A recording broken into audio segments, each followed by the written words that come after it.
Hey everybody out there in the YO universe, this is Survivor 2002 coming at you again with our second edition of the American Idol Fantasy Song Camp. Today is Saturday, March 28, 2009.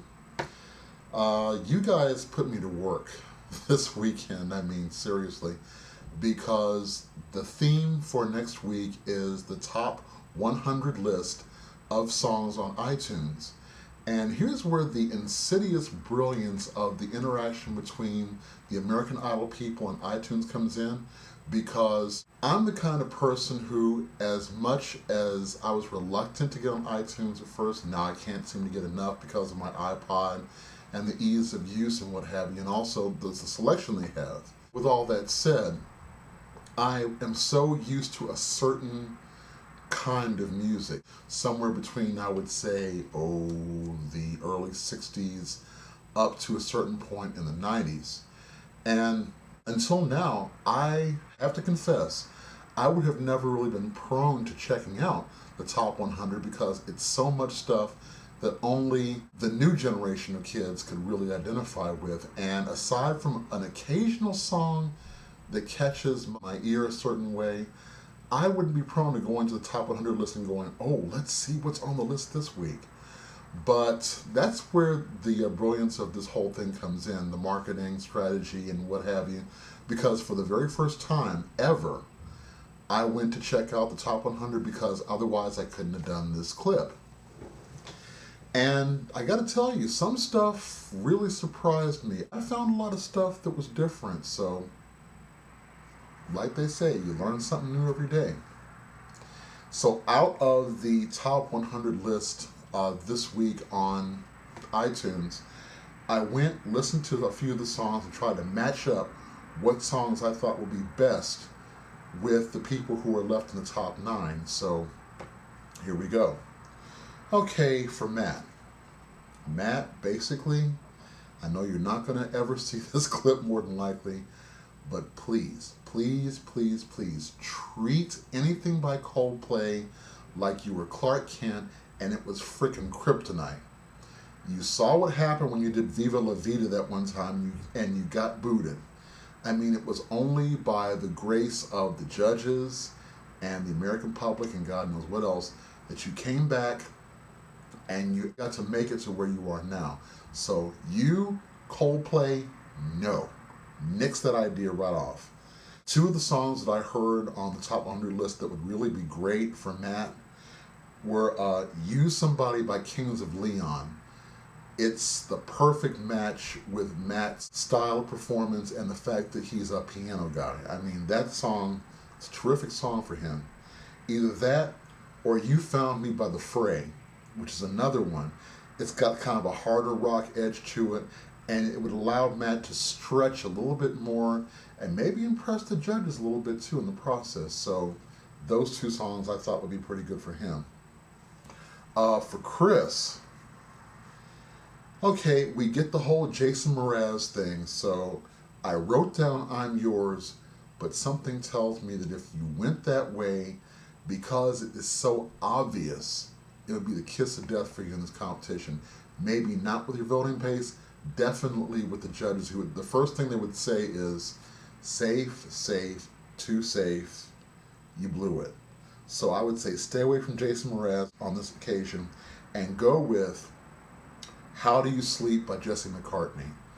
Now, Jesse McCartney is not somebody I would be into on most days, but this song for Chris I think would be perfect because, for one thing, it's not Jason Mraz, but it still fits in that category in a way that I think would make you more contemporary and kind of keep the judges on your side too. Not to mention your voting base would probably enjoy that. So How Do You Sleep by Jesse McCartney, good choice for Chris. Lil, it was a little hard finding something I thought that she would sound good with because so much of the stuff is duets. T-Pain or T.I. or whoever with Estelle or somebody else singing. But Beyonce has a single on the top 100 called Halo, which I hadn't heard before. And that sounds like something that would be perfect for Lil because it's in that R&B category that I know that she really likes and she does well with. So Halo will be good for her. Allison. There were about half a dozen tracks that really would suit Allison's voice perfectly.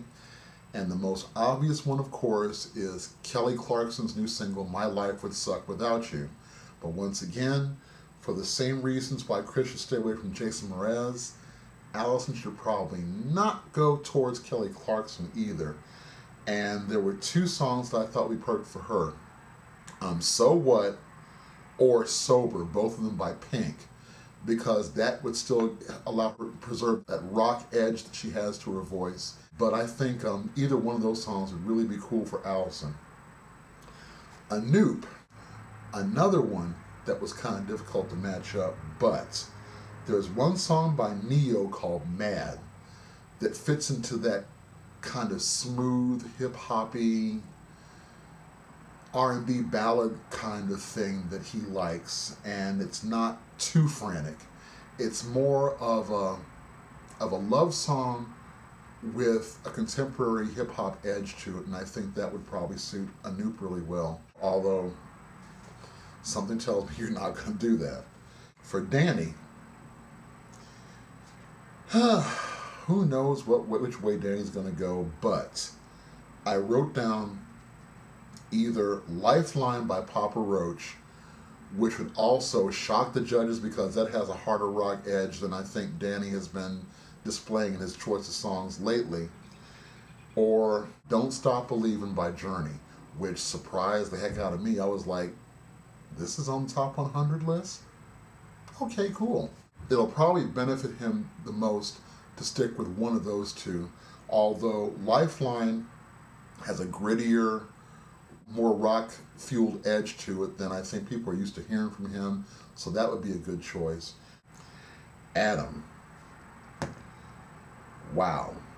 He could probably sing, I'd say, a good 2/3 of anything on the list, but someone on a message board mentioned a song I'd never heard before called Supermassive Black Hole by a band called Muse.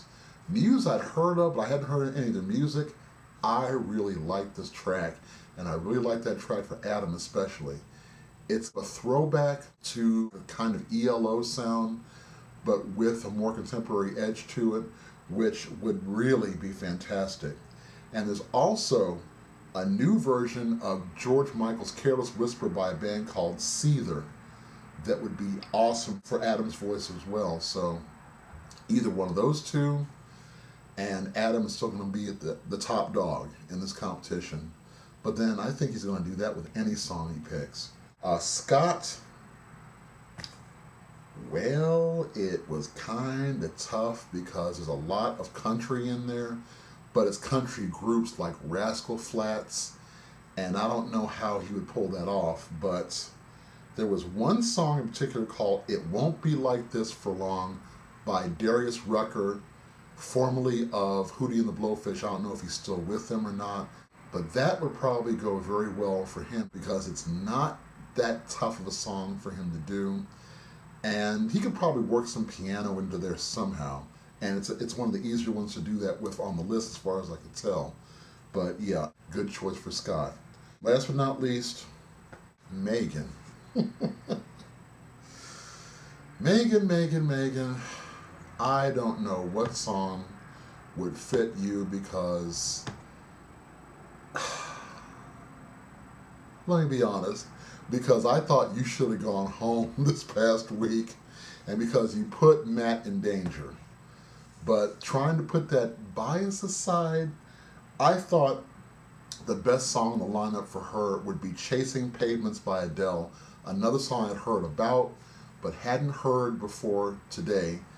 And the moment I heard the first few notes, it was a no-brainer. That's got to be Megan's song. Will she select that song? Let's see if she has the presence of mind to do that, because that would definitely be the best song for her to pick.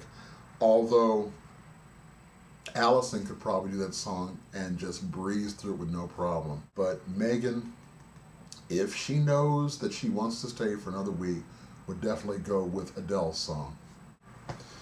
But that's Fantasy Camp for this week, and until next week when we do it again, take care, have a great weekend, and I will talk to you soon.